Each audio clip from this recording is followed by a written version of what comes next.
ملوك الحيرة. ملوك الحيرة شوية عندهم صفات تختلف عن غيرهم، شوية يفتح قلبك وعقلك وياه. ملوك الحيرة كانت عندهم سنن ثابتة ما تتغير، والملك اللي يجي ما يبدلها. بعض الأحيان تفكر تقول راح بوش اجى أوباما راح نشوف خير، لا، هذا الرئيس الأمريكي حكمه قانون أمريكي، يحكمه بروتوكول أمريكي، فحتى لو يتبدل شخصه تبقى اكو قضايا تحكمه وتلزمه بواحدة اثنين ثلاثة. اكو بعض الناس تقول لك راح رئيس يجي رئيس ممكن ننتفع نستفاد، هذا شوية انخداع بصراحة بالدنيا وروحة زايدة. ذولا ملوك الحيرة كانت عندهم سنن ثابتة ما تتبدل ولا تتغير، عندهم سنة هم كانوا أحسن من صدام. اللي يريد يعدموه اللي يريد يقطعون راسه يقولوا له إلك حاجتين اطلب حاجتين. هاي ثابتة السنة عند ملوك الحيرة. أي إنسان يريد يقتلوه عندهم مشكلة وياه يريد يعدموه إلك حاجتين اطلبهن وتنعدم وراه. هاي ثابتة السنة عند ملوك الحيرة. فاليوم أحد ملوك الحيرة يشرب الخمر مع ندماءه، عنده 2 ندماء يونسوه للصبح، شربوا خمر حد الثمالة، قام واحد ما يندل دربه وين يروح، كما هو الحال نستجير بالله. هذا الملك سوى قتل ذول الندماء 2 هم قتلهم وهو لا يدري. قعد الصبح لقاهم ذول 2 هم مقتولين قدامه، قال لهم ولكم منو قتلهم؟ قالوا له انت. شلون؟ قصة ولا القصة. حزن عليهم عميق. قال لهم ما دام هيجي اقبورهم مو بالمقبرة ذولا تسوي، اقبورهم بباب القصر، واريد اللي يروح ويجي يسجد لهم كفارة لهذا الفعل حتى انا ارتاح. قامت هم الناس خايفة من الظلم وخايفة من الاستبداد، يا هل يجي يسجد الذن القبرين بويا، يسجد الذن القبرين يروح ويجي. فاليوم من الايام واحد طالع للعمالة وما محصل شغل، مثل ذول اللي يروحون للمصدر ويرجعون فارغين، غراضه وياه، رجع ما مشتغل، من رجع ما مشتغل يعني خبزه ماكو. قرر بداخله قال والله اليوم ما اسجد لهم لو مو يقطعوا الراس، ماكو سجود اليوم خلاص. مقرر وهو بالمصدر وهو راجع لان طريقه عليهم ما يسجد لهم، فمر من يم القبرين ما سجد. لزموا الشرطه قالوا لك شلون ما تسجد وهذا طلب الملك، انت تروح قدام الملك فورا تخضع للامر. جابوا خلوه قدام الملك، قال له ليش ما سجدت؟ قال له والله سجدت. يريد يقصد التوري، يريد ينجو قطع راس. قال له ماكو، انت تكذب، ودول الشرطه انا مجربهم ما يكذبون، جابوا لي هواي من امثالك، فبسرعة يلا بسرعة من الصباح اطلب حاجاتك 2 خل نقطع رأسك.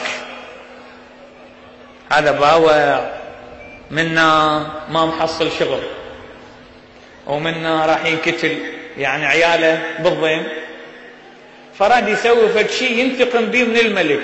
هو عنده عصا يشتغل بيها يدق بيها الصبغ والأقمشة مالت الصبغ.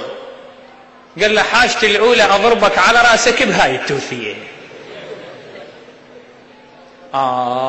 شلون؟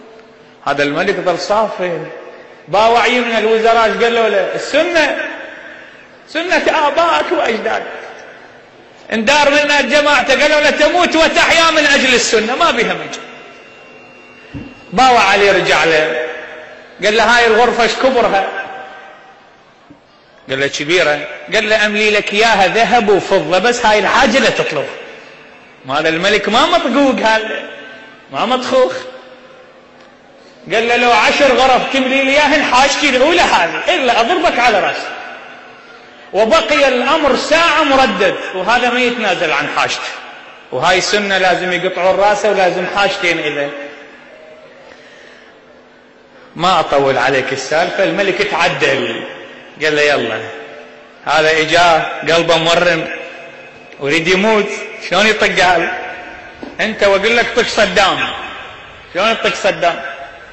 يتعدل الملك، حطلب وحده خويا 6 اشهر الملك مغمى عليه بالفراش. 6 أشهر بأيامها ولياليها الملك مغمى عليه، وهذا الرجل ذبوه بالسجن. راح والملك أدوية وعلاجات، فاقد الوعي، بس جسمه يتحرك جلطة لا تعرف ايش عنده. الله العالم. هذا ذبوه بالسجن. ورا 6 أشهر أول ما صحى الملك من غيبوبته قال لهم جيبوه هذا بسرعة، جيبوه خلي يطلب حاجته الثانية فورا هسه تجيبوه.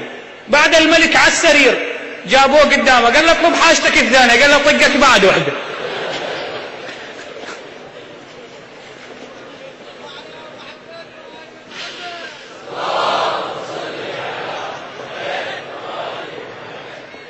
هاي شو تقول هسه؟ ايش بيها الضحكة؟ ضحكة لله وضحكة للدين وضحكة ببركة أهل البيت.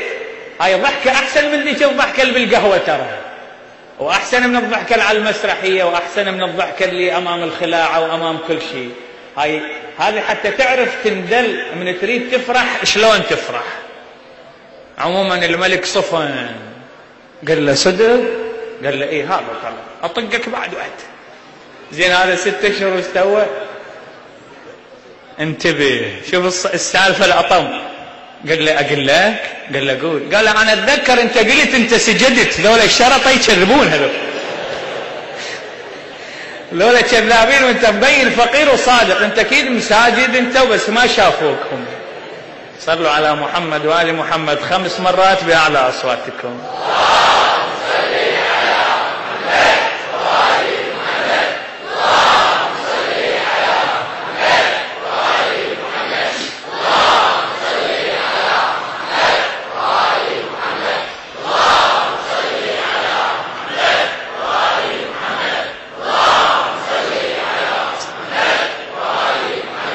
إن القلوب تمل كما تمل الأبدان. أنا أدري يمكن 6 أشهر ظلوا يسالفون بهاي السالفة على مدة غيبوبة الملك.